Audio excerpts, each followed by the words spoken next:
कृष्णं नारायणं वन्दे कृष्णं वन्दे व्रजप्रियं कृष्णं द्वैपायनं वन्दे कृष्णं वन्दे पृथासुतम्। आप सभी को जय गोपाल। कई दिनों से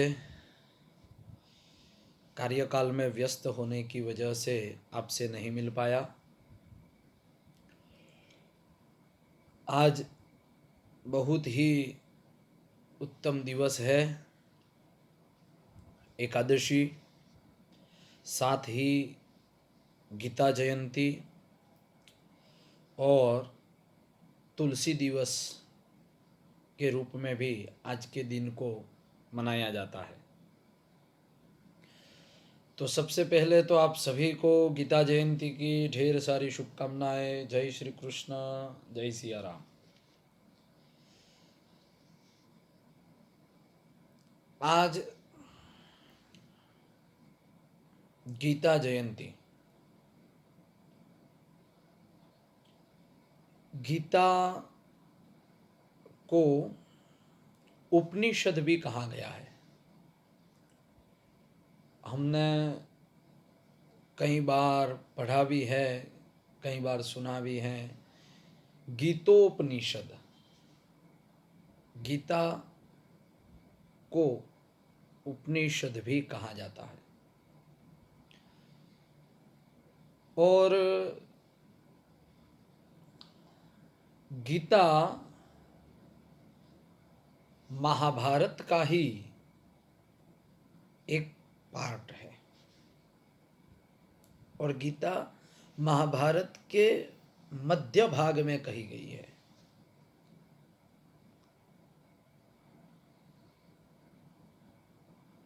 ऐसा लगता है कि ये पूरी महाभारत ही गीता को हम तक पहुंचाने के लिए हुई थी।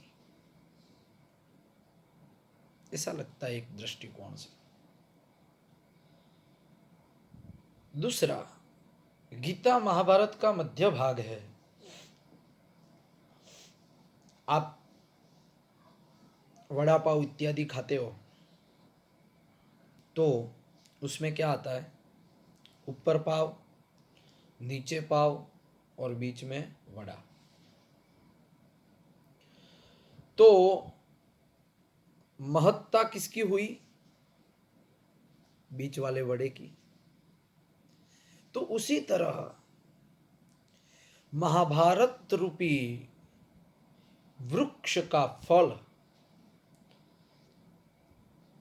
यानी कि गीता, और वो रस से भरपूर भरा हुआ फल है। मित्रों, हमारे यहां 3 धर्म प्रधान बताए गए हैं: हिंदू, मुस्लिम और क्रिश्चियन।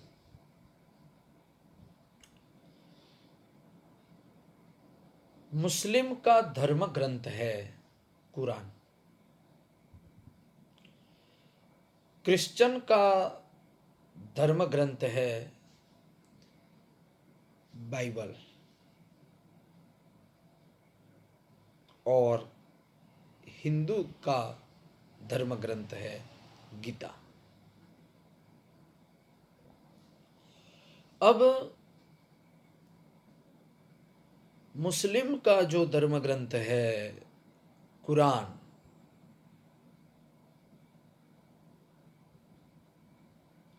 उसको लिखने वाला यानी कि मोहम्मद पैगंबर साहब, वो उसमें ऐसा कहते हैं कि मैं अल्लाह नहीं हूं, मैं तो उस अल्लाह का पैगाम लेकर आप तक आया हूं। यानी कि उसका संदेशा देने वाला, यानी उस अल्लाह का दूत हूं मैं, अल्लाह हूं नहीं। उसका दूत हूं।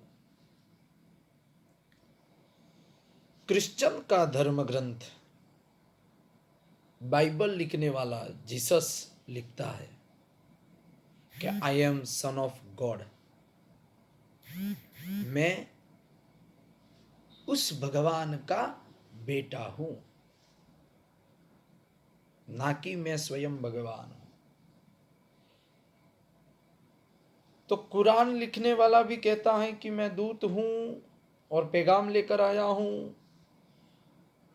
जीसस भी कहता है कि मैं उसका बेटा हूं, मैं स्वयं भगवान नहीं हूं।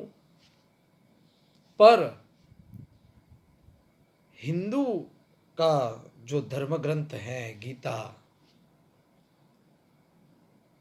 वह साक्षात भगवान के द्वारा गाया गया गीत है। वह न किसी दूत ने, न किसी भगवान के पुत्र ने लिखी है, स्वयं भगवान ने कही है।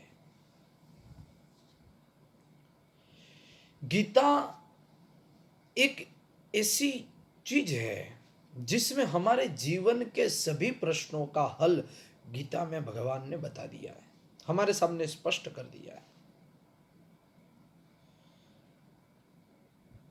तो आज और पूरे विश्व में मेरे ख्याल से ये एक ही ग्रंथ ऐसा है जिसकी जयंती मनाई जाती है। तो आज के दिन गीता जयंती के इस पावन अवसर पर हम सब गीता में से कुछ न कुछ ग्रहण करें और उसको अपने जीवन में उतारें। एक नियम ले ले कि मैं नित्य गीता का एक अध्याय का पाठ नित्य करूंगा। अगर गीता के एक अध्याय का पठन नहीं होता है कोई बात नहीं, मैं एक श्लोक गीता का नित्य पढ़ूंगा। और केवल अकेले ना पढ़े। ऐसी बात नहीं है कि सुबह में ही आपको पढ़ना है, दोपहर को ही पढ़ना है, वैसी बात नहीं है। शाम को भी जब आप खाना खाकर फिर परिवार के साथ बैठे हो, बच्चों के साथ बैठे हो, तो एक श्लोक गीता का पढ़ो और उसका अनुवाद उन बच्चों को और घर वालों को समझाओ।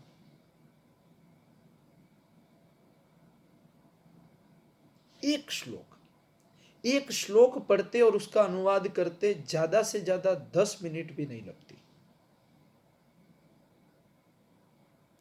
तो ये संस्कार आने वाली पीढ़ी के अंदर आने चाहिए।